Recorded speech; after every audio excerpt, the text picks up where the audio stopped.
Nicolas, nous avons décidé que la croisière européenne de cette année serait réservée aux membres de la famille qui ont réussi leur carrière professionnelle. Compte tenu de ton choix de carrière actuel, nous pensons qu'il vaut mieux que tu n'y participes pas. Je suis sûr que tu comprends. Le message de ma mère est arrivé un mardi matin, alors que je relisais des contrats dans mon bureau avec vue sur le port de Boston. Je l'ai lu 3 fois, chaque lecture apportant une nouvelle vague d'émotions. Choc, chagrin, puis une ironie amère qui m'a presque fait rire. Il m'avait exclu de la croisière annuelle de la famille Parker parce que je n'avais pas assez réussi.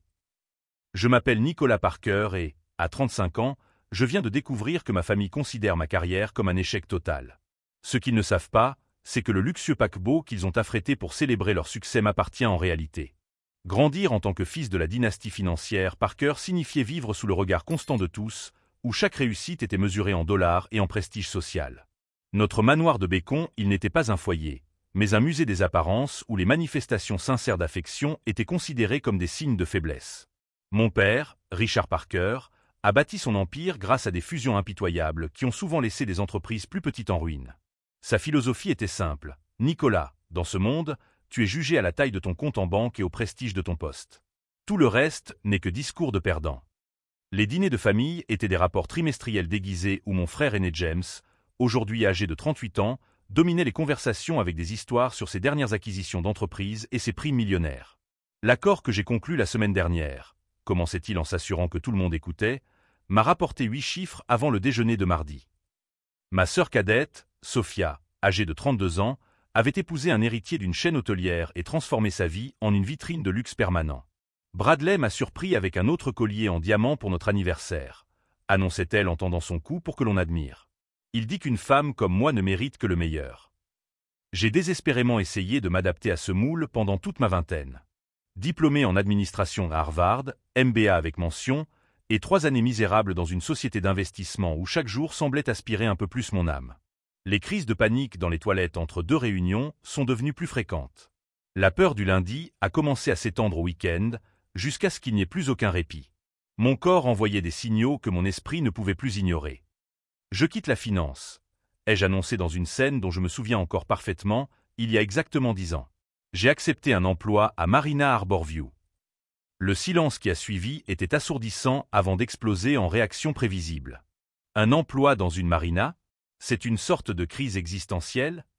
James a ri sans cacher son mépris. Nicolas, pense à l'image que cela donnera à nos connaissances, a chuchoté ma mère, calculant déjà les dégâts sociaux. Mon père a simplement balayé tout cela d'un revers de main. Cette phase passera quand la réalité financière frappera à la porte. La première fois que tu auras besoin d'argent, tu reviendras nous demander une lettre de recommandation. Seule Sophia m'a offert un soutien factice, même si ses mots dégoulinaient de condescendance. Eh bien, je trouve courageux d'essayer quelque chose de différent. Tout le monde n'est pas capable de supporter la pression du monde des affaires. Ce que ma famille ne savait pas, c'est que cet emploi à la marina n'était que la première étape d'un plan soigneusement élaboré. J'ai passé 2 ans à apprendre le métier sur le terrain, à observer le fonctionnement des yachts de luxe, à identifier les lacunes dans le service et à établir des relations avec les clients et le personnel. En 2 ans, j'ai mis à profit ma formation en gestion d'entreprise non pas pour Wall Street, mais pour élaborer un plan d'affaires qui m'a permis d'obtenir des investisseurs pour mon premier achat de yacht. À 30 ans, j'avais transformé une entreprise de location de bateaux uniques en Oceanic Elite Charter, une flotte de bateaux haut de gamme desservant des clients tout le long de la côte est. J'ai gardé mon succès secret, opérant principalement par l'intermédiaire de gestionnaires et de représentants. L'entreprise s'est développée grâce à sa réputation et à son excellence, et non grâce au nom Parker. À certains égards, cette séparation a été salutaire, me permettant de construire quelque chose qui m'appartenait vraiment, sans le poids du jugement familial. Chaque réunion de famille que j'ai endurée, chaque commentaire condescendant sur mon petit boulot avec des bateaux, je les ai ravalés avec la vérité que mon entreprise générait désormais plus de revenus annuels que le poste de cadre tant vanté de James. Chaque remarque désobligeante devenait plus facile à supporter en sachant que j'avais construit quelque chose d'important par mes propres moyens. « Tu joues toujours avec des bateaux, Nicolas ?» me demandait mon père lors des dîners de fête. « En quelque sorte, » répondais-je, ravalant autant ma fierté que la vérité. Lorsque mon entreprise a fait l'acquisition du Sovereign Down, un magnifique yacht de 210 pieds doté de tout le confort imaginable, il est devenu notre bateau principal. Cette acquisition a fait sensation dans la presse spécialisée, mais est restée inconnue de ma famille, qui avait depuis longtemps cessé de me poser des questions sur mon petit travail avec les bateaux. Et maintenant, alors que je tenais mon téléphone dans ma main, lisant pour la 4e fois le message qui m'excluait pour « manque de succès », l'ironie était presque poétique. Ils avaient affrété mon propre yacht principal, le symbole même du succès qui, selon eux, me manquait, pour célébrer leur supériorité sans moi. Si vous suivez cette histoire de famille et de réussite, n'oubliez pas de vous abonner à la chaîne, car ce qui se passe lorsqu'ils découvrent qui est le véritable propriétaire du bateau va laisser tout le monde bouche bée. J'ai pris mon téléphone et j'ai composé le numéro du capitaine Morrison, qui serait aux commandes du Sovereign Down la semaine suivante. Il était temps que la famille Parker apprenne une leçon sur la définition du succès qu'elle n'oublierait jamais. Alors que je tapais ma réponse au capitaine Morrison, les souvenirs des 10 dernières années défilèrent comme un film au ralenti. Chaque humiliation, chaque remarque désobligeante, chaque regard de pitié que ma famille m'avait lancé lorsqu'elle pensait que je ne regardais pas. La croisière annuelle de la famille Parker n'était pas seulement une tradition, c'était un tribunal où nos succès étaient jugés publiquement. Pendant 2 décennies, ces voyages ont servi de scène à mon père pour exhiber ses dernières acquisitions commerciales, à James pour montrer ses primes millionnaires et à Sophia pour parader dans sa vie de conte de fées. Et moi, j'étais le fils qui avait choisi de travailler sur des bateaux. Nicolas joue encore au marin, avait demandé ma tante Patricia lors de la dernière croisière, la voix chargée d'une fausse inquiétude tandis qu'elle ajustait ses perles Cartier. Je me demande quand il se lassera de cette phase et reviendra à un vrai travail. Ma mère, Eleanor Parker, avait soupiré dramatiquement. Espérons que ce soit bientôt. C'est embarrassant d'expliquer à nos amis que notre fils gère des bateaux. Le mot « bateau » sortait toujours de sa bouche comme quelque chose de sale, quelque chose qui entachait la réputation soigneusement construite par la famille au fil des générations. James adorait ces moments-là. « Papa, tu devrais engager Nicolas pour notre prochaine fête d'entreprise », avait-il dit un jour en feignant le sérieux. Je suis sûr qu'il peut louer un petit bateau pour impressionner nos clients internationaux. Le rire qui avait suivi résonnait encore dans mon esprit. Ce n'était pas seulement de l'amusement familial, c'était de la cruauté calculée. Sophia, quant à elle, avait perfectionné l'art de la condescendance bienveillante. « Nicolas, tu as l'air tellement bronzé ces derniers temps », avait-elle remarqué à Noël dernier. « Ça doit être tout ce temps passé dehors, à travailler. C'est tellement authentique de ta part d'avoir choisi un mode de vie aussi simple. » Son mari, Bradley Hamilton, descendant d'une dynastie hôtelière, me traitait toujours avec la politesse réservée aux employés subalternes. Poignée de main molle, sourire qui n'atteignait pas les yeux et questions formulées pour démontrer sa supériorité. « Alors, Nicolas, tu sauves toujours des vies en mer ?» m'a-t-il demandé une fois, confondant clairement mon travail avec celui d'un sauveteur. Lorsque je lui ai précisé que je gérais des opérations de charter, il a répondu « Ah, bien sûr. C'est pratiquement la même chose, non ? Mais c'est mon père qui m'a le plus blessé au fil des ans. » Richard Parker, un homme qui a bâti son empire en détruisant méticuleusement des entreprises plus petites, n'a jamais manqué une occasion de me rappeler ce qu'il considérait comme mon échec. « Regarde James », disait-il pendant les dîners de famille, en gesticulant avec son verre de whisky de 50 ans d'âge. 38 ans et il a déjà une fortune qui rivalise avec la mienne quand j'avais son âge. Et Sophia, elle a fait un beau mariage, elle s'est assurée une stabilité financière pour toute sa vie. Puis il tournait son regard vers moi. « Et toi, Nicolas ? 35 ans à jouer avec des bateaux alors que tu pourrais construire quelque chose de concret. » « J'ai construit quelque chose de concret, » répondais-je toujours d'une voix calme. « Une entreprise de bateaux, ce n'est pas construire quelque chose de concret, mon fils. C'est un toby coûteux que tu transformes en travail pour te sentir mieux. » Ce qu'aucun d'eux ne savait, c'est que pendant ces conversations humiliantes, je recevais souvent sur mon téléphone des messages de clients confirmant des chartes d'un demi-million de dollars ou d'investisseurs intéressés par l'expansion de notre flotte en Méditerranée. Pendant que James se vantait de ses primes annuelles de 2 millions, j'approuvais discrètement l'achat de mon 3e yacht, une acquisition de 15 millions qui serait livrée le mois suivant.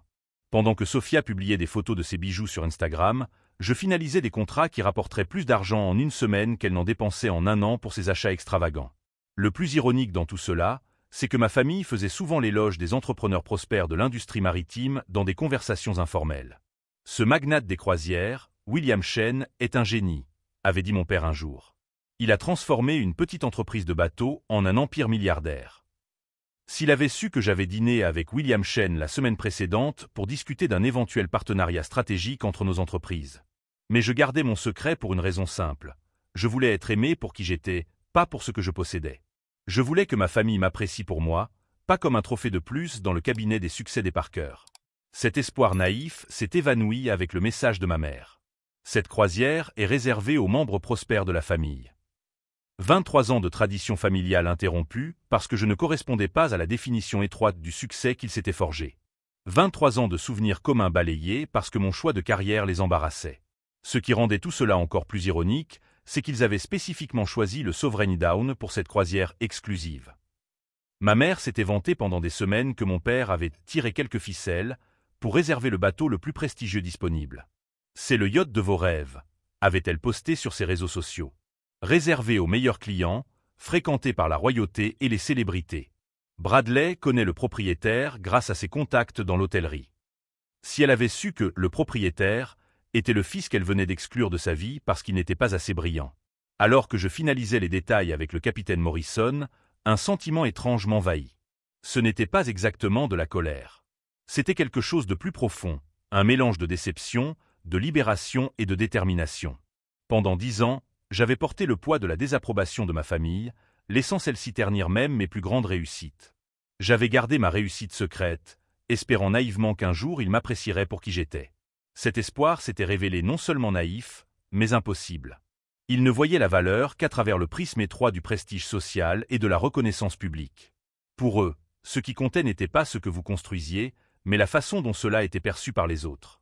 À présent, alors que je planifiais mon apparition surprise au Sovereign Down, je ne cherchais pas à me venger au sens traditionnel du terme. Je cherchais quelque chose de plus fondamental, la vérité. Il était temps que ma famille voie exactement qui était Nicolas Parker, même si cette révélation détruisait à jamais la dynamique confortable que nous avions maintenue pendant une décennie. L'appel du capitaine Morrison n'était qu'un début. Au cours des jours suivants, la situation s'est révélée encore plus humiliante que je ne l'avais imaginé au départ. Amanda Foster, ma directrice marketing et meilleure amie depuis l'université, est arrivée dans mon bureau jeudi avec une expression mêlée d'indignation et d'incrédulité.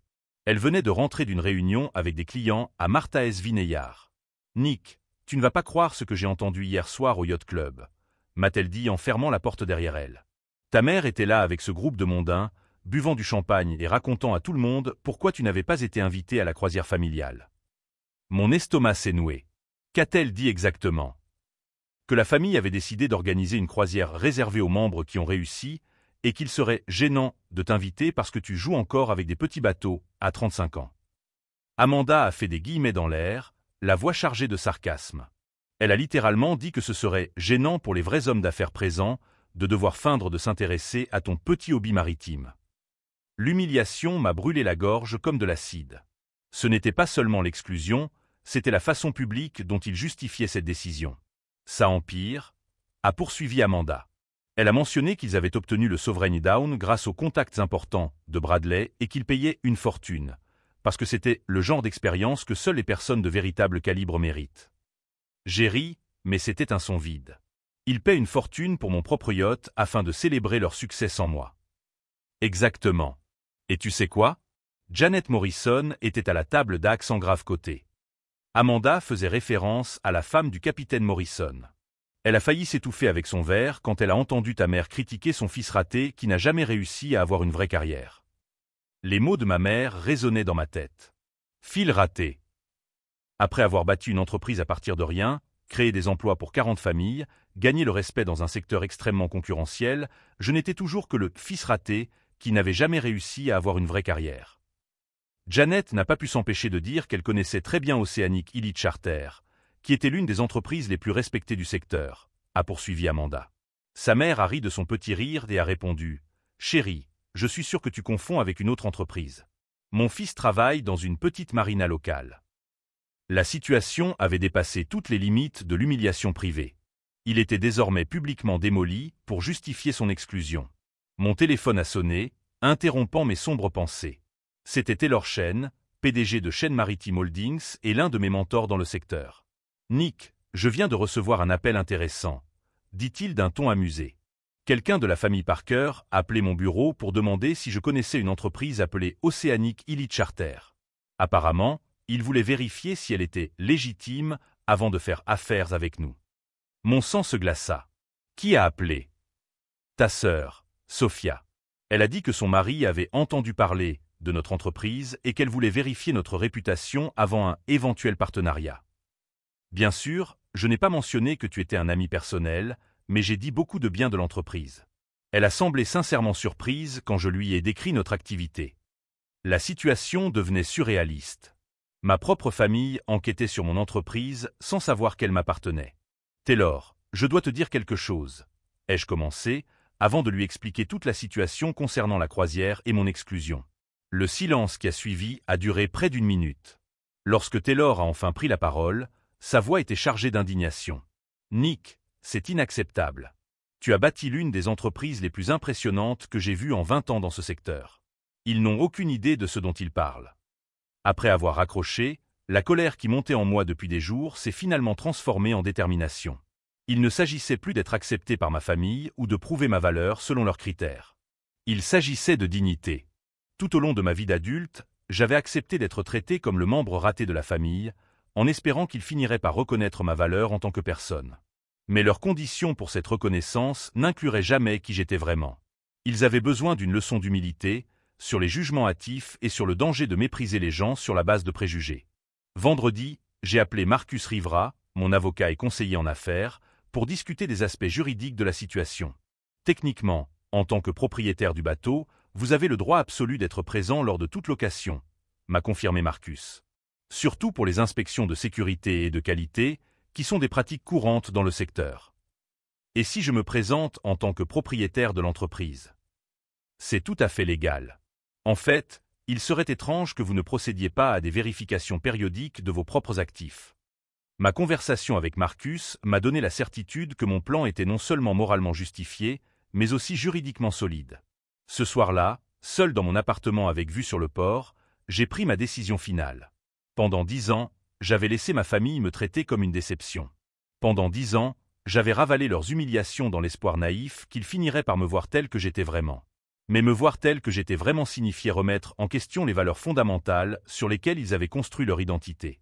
Cela signifiait admettre qu'ils s'étaient trompés sur ce qui constituait le véritable succès. Ils avaient choisi de m'exclure publiquement, justifiant leur décision par des mensonges et des déformations de ma vie et de ma carrière. Ils allaient maintenant devoir faire face aux conséquences de ce choix. J'ai pris mon téléphone et j'ai tapé un message au capitaine Morrison. C'est confirmé. Je serai à bord le 2e jour de navigation pour une inspection de routine. La famille ne doit pas être informée de mon arrivée à l'avance.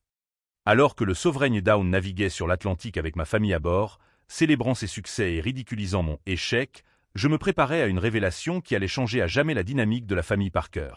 Ils voulaient une croisière réservée aux membres prospères de la famille. Ils étaient sur le point de découvrir que le membre le plus prospère de tous avait été exclu. Le lundi suivant, alors que ma famille était déjà à bord du Sovereign Dawn, naviguant vers les eaux européennes, je finalisais les détails de l'opération la plus délicate que j'avais jamais coordonnée. L'appel au capitaine Morrison n'avait été que la première étape. Je devais maintenant orchestrer chaque aspect de mon apparition sans éveiller de soupçons prématurés. « Sarah, ai-je appelé mon assistante de direction, j'ai besoin que vous réserviez mon vol pour Nice jeudi. Je rejoindrai le Sovereign Dawn au port de Monaco. » Sarah Chen travaillait avec moi depuis les débuts d'Oceanic Elite Charter. Elle ne connaissait ma famille que par des anecdotes sur des réunions difficiles et des « attentes déçues ». Lorsque je lui ai expliqué la situation dans son ensemble, sa réaction a été d'indignation pure. « Monsieur Parker, c'est absolument inacceptable », a-t-elle déclaré, sa voix habituellement calme chargée d'émotion. « Après tout ce que vous avez construit, il vous traite comme un raté. » Sarah, je veux que vous prépariez un dossier complet sur Oceanic Elite Charter, lui ai-je demandé. Historique financier, récompenses professionnelles, liste des clients VIP, couverture médiatique spécialisée. Tout. Pour le montrer à votre famille. Pour leur montrer exactement qui ils ont exclu. Pendant que Sarah préparait les documents, je me concentrais sur les aspects logistiques. Le timing serait crucial. Trop tôt et cela perdrait tout son impact. Trop tard et cela ressemblerait à une tentative désespérée d'attirer l'attention. J'appelai Jean-Pierre Dubois, notre coordinateur des opérations en Méditerranée, qui supervisait nos charters européens depuis sa base à Monaco. « Monsieur Parker, quelle surprise !» dit-il avec ce petit accent français raffiné que nos clients adoraient. « Le Sovereign Dawn doit accoster ici jeudi pour un ravitaillement et une maintenance de routine. C'est justement pour cela que je vous appelle, Jean-Pierre. Je serai présent pour une inspection personnelle. » Certainement. Les clients sont-ils satisfaits du service? J'ai souri ironiquement. Disons qu'il est temps de procéder à une évaluation personnelle du niveau de satisfaction. Pendant que je coordonnais mon voyage, Les mises à jour sur le déroulement de la croisière m'étaient transmises par les rapports de routine du capitaine Morrison. Ma famille semblait s'amuser beaucoup, profitant des commodités que j'avais personnellement supervisées lors de la rénovation du yacht. La famille Parker a particulièrement apprécié le système audio de la suite principale et la cave à vin, m'a rapporté Morrison lors de notre appel quotidien. Monsieur James a déclaré que c'est le niveau de confort qu'une famille comme la nôtre mérite. Les mots de James résonnaient dans mon esprit. Une famille comme la nôtre. À l'exception, bien sûr, du membre qui avait rendu possible toute cette expérience luxueuse. Le mardi, j'ai reçu un appel inattendu qui a considérablement compliqué mes plans. Nicolas, c'est Bradley Hamilton, m'a dit Sophia d'une voix tendue. Je dois vous parler d'une situation délicate. Mon estomac s'est noué. Bradley ne m'avait jamais appelé directement depuis qu'il avait épousé ma sœur. Bien sûr, Bradley. Que puis-je faire pour vous? C'est à propos de la croisière. Sophia est... Eh bien, elle se sent coupable de t'avoir exclu. Elle insiste sur le fait que c'était l'idée de ta mère et qu'elle n'était pas d'accord. Cet appel m'a pris complètement au dépourvu. Sophia, coupable? Cela ne correspondait pas au comportement que je connaissais d'elle. Bradley, j'apprécie que tu m'en parles, mais ce n'est pas nécessaire. En fait, c'est nécessaire, m'interrompit-il. Sophia veut que vous nous rejoigniez à Monaco. Elle en a déjà parlé à vos parents, et bien qu'ils aient résisté au début, ils ont admis qu'ils avaient peut-être été trop précipités. Cette invitation tardive me plaçait dans une position intéressante. Accepter signifierait renoncer à la révélation dramatique que j'avais prévue. Refuser pourrait paraître puéril ou vindicatif. C'est très gentil de sa part, répondis-je prudemment. Laisse-moi vérifier mon agenda et je te recontacter. Après avoir raccroché, je passai des heures à peser le pour et le contre. L'offre de réconciliation était tentante, mais j'avais aussi l'impression qu'elle était davantage motivée par la culpabilité que par une reconnaissance sincère de ma valeur. C'est Amanda qui m'aida à y voir plus clair ce soir-là. Nick, ils t'invitent seulement parce qu'ils se sentent mal d'avoir été si publics, a-t-elle argumenté alors que nous passions en revue les plans dans mon appartement. Ce n'est pas parce qu'ils reconnaissent qu'ils ont eu tort au sujet de ton succès. C'est différent. C'est peut-être l'occasion de reconstruire des ponts, ai-je suggéré, encore indécis. Ou peut-être que c'est une occasion de te remettre dans la position du « fils à problème qu'il faut tolérer », a-t-elle rétorqué. Nick, tu as passé 10 ans à attendre qu'ils te voient tel que tu es vraiment. Tu as maintenant l'occasion de le leur montrer de manière indélébile. Le mercredi, ma décision a été confirmée par une conversation que j'ai entendue par hasard. J'étais au club nautique de Boston, en train de finaliser quelques contrats, lorsque j'ai entendu des voix familières à la table voisine.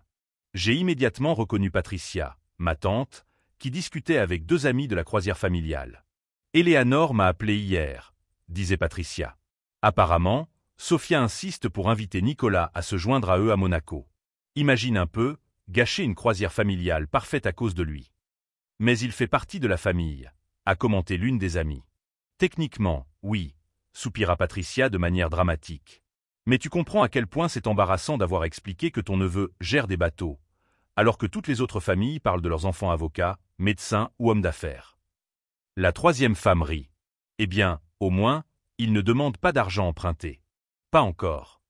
Donne-lui du temps, répondit Patricia. Ses loisirs coûteux finiront par épuiser toutes ses économies. Eleanor craint qu'il ne se présente dans quelques années pour demander une aide financière à la famille. Je quittai le club avec une idée très claire de la marche à suivre.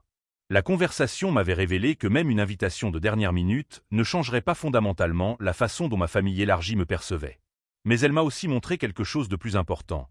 Ils croyaient sincèrement que j'étais financièrement vulnérable, que mon petit passe-temps ne pouvait pas faire vivre un adulte à long terme. Si vous suivez ce parcours fait d'attentes familiales et de découvertes inattendues, n'oubliez pas de vous abonner à la chaîne, car la révélation à venir montrera que parfois, les plus grandes surprises viennent de ceux que nous sous-estimons. Ce soir-là, j'ai appelé Bradley. Je te remercie beaucoup pour l'invitation, lui ai-je dit sincèrement. Mais je ne pourrai pas me libérer de mes obligations professionnelles à temps pour me joindre à vous. Tu es sûr, Nicolas? Sophia aurait vraiment aimé que tu sois là. Je suis sûr. Mais transmets-lui toute ma gratitude pour avoir pensé à moi. Lorsque j'ai raccroché, j'ai ressenti un étrange mélange de soulagement et de détermination. Le plan initial était de nouveau sur les rails. Le jeudi matin, alors que mon jet privé décollait pour Nice, j'ai vérifié une dernière fois tous les détails. Mon dossier était complet, mon agenda était vide et le capitaine Morrison avait confirmé que tout était prêt pour mon inspection de routine de l'après-midi. En regardant par le hublot de l'avion alors que nous survolions l'Atlantique, j'ai repensé aux 10 dernières années. Chaque sacrifice, chaque moment de doute, chaque petite victoire m'avait conduit à ce point. Je ne cherchais pas à me venger au sens traditionnel du terme. Je cherchais la reconnaissance, le respect, et peut-être plus important encore, la fin de la dynamique malsaine qui avait défini mes relations familiales pendant si longtemps. Dans quelques heures, ma famille découvrirait que le « fils raté » qu'elle avait rejeté était en fait le propriétaire du bateau sur lequel elle célébrait ses succès. Et pour la première fois en 10 ans, j'allais contrôler entièrement le récit de cette révélation. Le port de Monaco brillait sous le soleil méditerranéen lorsque mon hélicoptère a atterri sur l'héliport privé à 2 heures de l'après-midi ce jeudi-là. Depuis les airs, je pouvais voir le Sovereign Down majestueusement ancré au quai principal, sa silhouette familière se détachant parmi d'autres bateaux de luxe. Jean-Pierre m'attendait dans le terminal avec le sourire professionnel que nos clients VIP connaissaient bien. « Monsieur Parker, bienvenue à Monaco. Le Sovereign Down est prêt pour votre inspection. » « Parfait. La famille est arrivée à l'heure prévue ? » ?»« Oui, ponctuellement à 10 heures ce matin. » Il semblait très impressionné par les aménagements.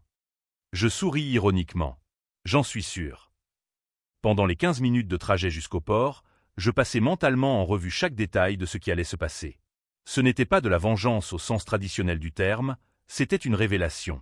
Une occasion unique de montrer à ma famille qui était vraiment devenue Nicolas Parker. Lorsque nous arrivâmes à quai, j'entendis des rires provenant du pont supérieur du Sovereign Down. Ma famille profitait clairement des commodités que j'avais personnellement supervisées lors de la dernière rénovation du yacht. « Le capitaine Morrison m'attend à l'entrée principale ?» demandai-je à Jean-Pierre. « Exactement. Il a reçu pour instruction de vous traiter comme il le fait toujours lors des inspections de routine. » Je pris une profonde inspiration et me dirigeai vers la passerelle de mon propre yacht. Le garde de sécurité à l'entrée m'a immédiatement reconnu, mais a suivi le protocole établi. « Bonjour, monsieur. Puis-je vous aider ?» Nicolas Parker, d'Oceanic Elite Charter, ai-je répondu d'une voix suffisamment forte pour que toute personne à proximité puisse m'entendre. « Je suis ici pour une inspection de routine avec le capitaine Morrison. » C'est alors que j'entendis ma mère crier depuis le pont supérieur. « Nicolas ? Nicolas, c'est toi ?»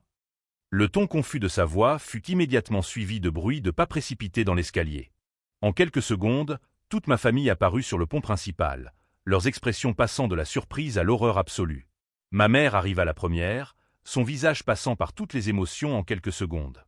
« Qu'est-ce que tu fais ici ? Comment as-tu pu monter à bord de ce yacht ?» Avant que je puisse répondre, le capitaine Morrison apparut, impeccable dans son uniforme blanc. « Monsieur Parker, » dit-il avec un signe de tête respectueux. « Êtes-vous prêt à commencer l'inspection ?» Le silence qui suivit fut absolu. Je pouvais voir les rouages tourner dans l'esprit de chaque membre de la famille alors qu'ils assimilaient les implications de ce qu'ils venaient d'entendre. « Inspection ?» demanda mon père, d'une voix basse et contrôlée.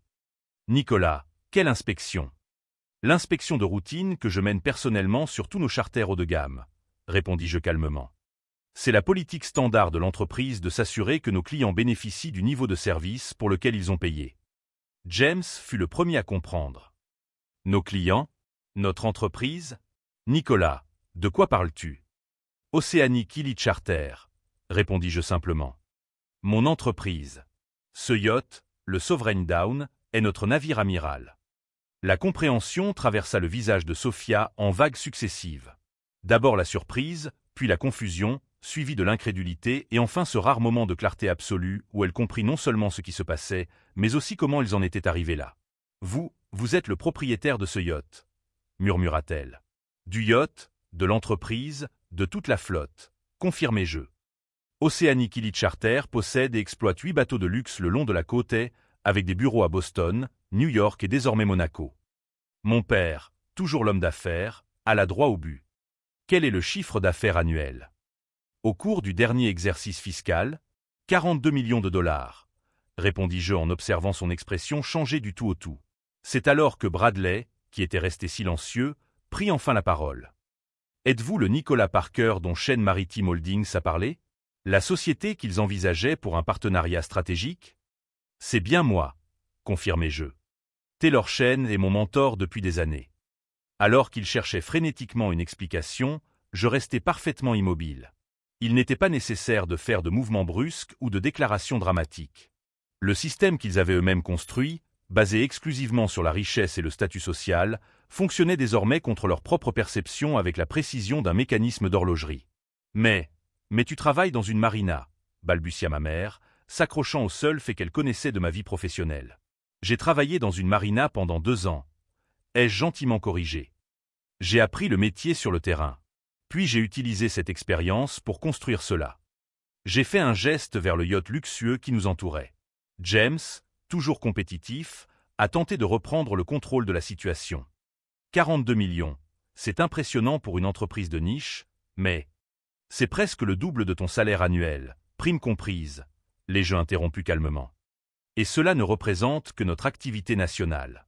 Nous sommes en train de nous développer en Méditerranée et dans les Caraïbes. La tension était palpable. Chaque tentative pour minimiser ou contextualiser mon succès ne faisait que révéler la profondeur de ces malentendus sur ma vie. C'est lorsque j'ai mentionné en passant ma rencontre de la semaine précédente avec un investisseur à Singapour que mon père a enfin compris l'ampleur de ce qui se passait. Il ne s'agissait pas d'une petite entreprise de bateau, mais d'une opération internationale sophistiquée qui rivalisait avec des entreprises qu'il respectait dans le monde des affaires. « Pourquoi ne nous as-tu jamais rien dit ?» m'a demandé Sophia, d'une voix faible et blessée. « Parce que je voulais être aimé pour qui je suis, pas pour ce que je possède. » ai-je répondu honnêtement. Je voulais que vous m'appréciiez pour la personne que je suis, pas comme un trophée de plus dans le palmarès des succès de la famille Parker. Le silence qui suivit fut chargé d'émotions. C'était la reconnaissance collective d'années d'occasions manquées, de jugements hâtifs, d'une famille qui n'avait pas su voir l'un des siens. « Et maintenant » demanda mon père, sa voix dépourvue de son arrogance habituelle. « Maintenant, vous pouvez profiter de la croisière que vous avez payée, » répondis-je. « Dans quelques heures, j'aurai terminé mon inspection et je vous laisserai poursuivre votre voyage. Le capitaine Morrison et son équipage s'occuperont de tout. » Je me retournai pour partir, mais la voix de Sophia me retint. « Nicolas, attends. » Elle s'approcha, les larmes aux yeux. « Moi, j'ai été horrible avec toi. Nous l'avons tous été. » C'était la première fois depuis des années que je voyais ma sœur se montrer aussi vulnérable. Le message de maman disant que tu n'étais pas assez brillant. Continua-t-elle, la voix brisée. Mon Dieu, Nicolas, tu as dû te sentir tellement humilié. Le moment de reconnaissance que j'avais recherché pendant 10 ans était enfin arrivé, mais d'une manière que je n'aurais jamais imaginée. Pas à travers des déclarations dramatiques ou des confrontations explosives, mais à travers la simple révélation de la vérité. En regardant ma famille assimiler la nouvelle réalité de qui j'étais vraiment, j'ai compris que la plus grande victoire n'était pas de les voir affronter leurs perceptions erronées, mais d'avoir enfin le courage de montrer pleinement qui Nicolas Parker était devenu. La transformation ne serait pas seulement la leur, elle serait aussi la mienne. Dans les jours qui ont suivi la révélation à Monaco, la dynamique familiale des Parker a subi une transformation que personne n'avait anticipée. Il n'y a pas eu d'explosion dramatique ni de confrontation cinématographique, seulement la reconnaissance progressive et douloureuse que nous avions passé des années à construire des murs là où il aurait fallu construire des ponts. Pendant le reste de la croisière, des conversations sincères ont eu lieu pour la première fois depuis plus d'une décennie.